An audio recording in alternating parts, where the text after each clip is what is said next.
ओम नमस्ते जी, स्वागत है आपका अपने यूट्यूब चैनल अटूट विश्वास में। और आज इस व्याख्यान श्रृंखला में हम जानेंगे यजुर्वेद के 40वें अध्याय के चौथे मंत्र को। ईशोपनिषद में भी ये मंत्र आया है, तो इस मंत्र के बारे में विस्तृत रूप से हम जानकारी लेंगे आदरणीय श्रद्धेय स्वामी शांतानंद जी से। तो स्वामी जी, आपका स्वागत है। अथ ईशोपनिषदस्य चतुर्थमन्त्रस्य स्वाध्यायो भविष्यति। ॐ अनेजदेकं मनसो जवीयो नैनद्देव आप्नुवन् पूर्वमर्षात् तद्धावतोऽन्यानत्येति तिष्ठत्तस्मिन्नपो मातरिश्वा दधाति। यह ईशोपनिषद के चौथे मंत्र से लिया गया है। इस मंत्र में कहा, वह परमात्मा कंपन तक नहीं करता, परंतु मन से भी अधिक वेगवान है।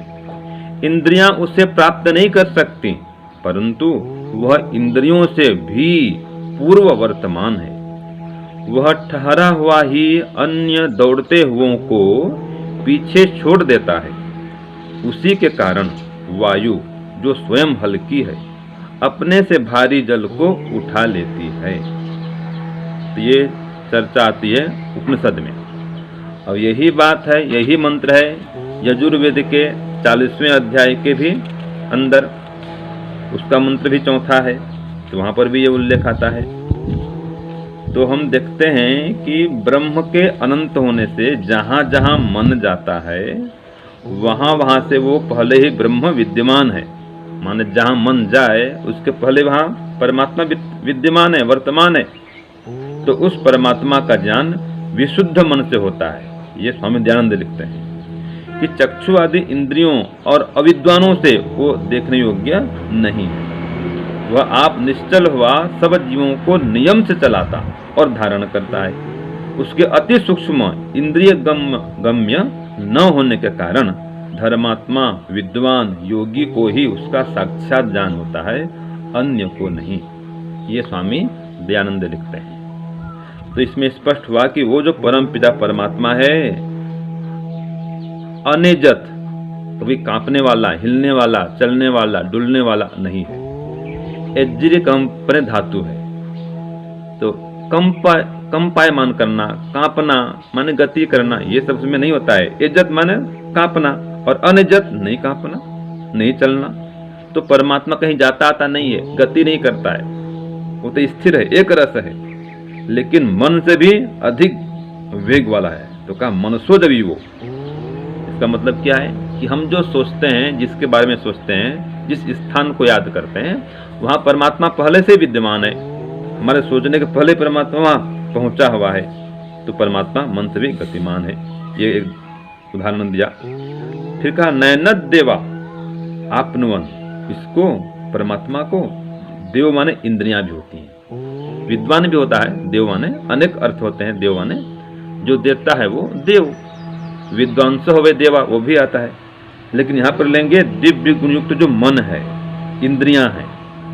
तो इन इंद्रियों से परमात्मा को नहीं प्राप्त कर सकते, वो विषय इंद्रियों का नहीं है। तो आत्मा युक्त मन से उसका साक्षात्कार होता है। ये स्वामी दयानंद लिखते हैं 27 प्रकाश के 7वें समोल्लास में। तो वो परम पिता परमात्मा इन सबको धारण करता है। मातृस्वा जो वायु है उसको भी, और जीवात्मा भी, इसको भी दधाती धारण करता है। और सब जल, अग्नि, वायु, आकाश, पृथ्वी, इन सब को धारण करने वाला एक वही परमात्मा ही है। तो कहा अपह दधाति, कर्म को भी और क्रिया को भी उदाहरण करता है। अपह माने जल भी होता है, विभिन्न कर्म, लोक, ये सब।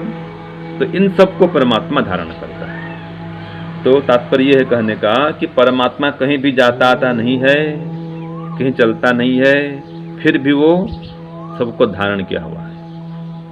तो हम देखते हैं कि बिना धारण किए कोई पदार्थ स्थिर नहीं रह सकता।